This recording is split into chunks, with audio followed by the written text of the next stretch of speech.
Buenas tardes, mi nombre es Eliana Cruz, estudiante de la licenciatura en Pedagogía Infantil de SECAR.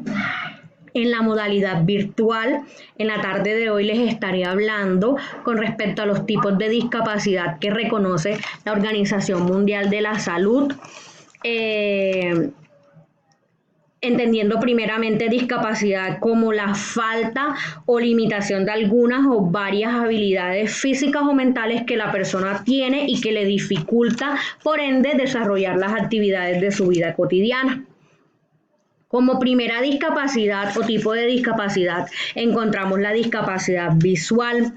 Es aquella limitación que incluye toda disminución parcial o total de la vista. La discapacidad visual se puede desarrollar durante el crecimiento de la persona o adquirirse de forma repentina, según la causa u origen. Tenemos como segunda discapacidad la discapacidad sistémica.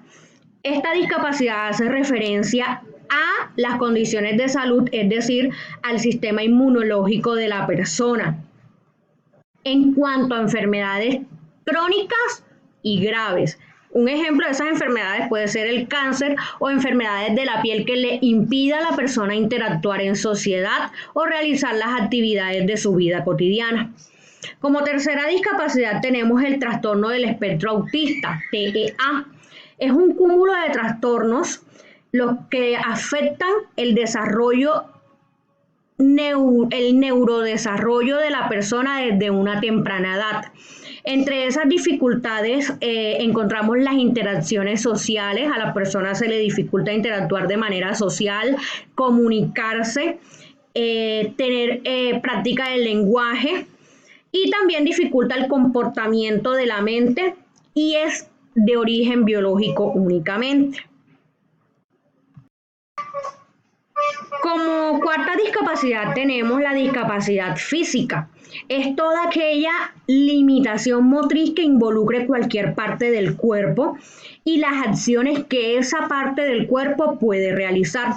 Esta discapacidad, al igual que la visual, se puede presentar durante el desarrollo de la persona o puede ser adquirida de manera imprevista por un accidente, por ejemplo.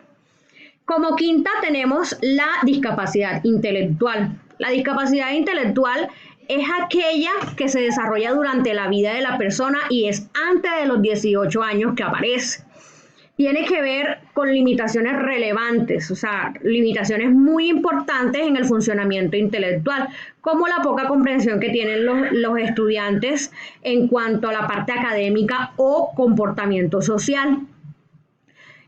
Otro de los tipos de discapacidades que reconoce la Organización Mundial de la Salud es los trastornos de voz y habla. Es un trastorno permanente y, como lo dice el nombre de dicha discapacidad, es en la voz y en el habla. Son alteraciones que se presentan en el tono de voz, la vocalización, la producción de sonidos, el ritmo y la velocidad con que la persona puede hablar.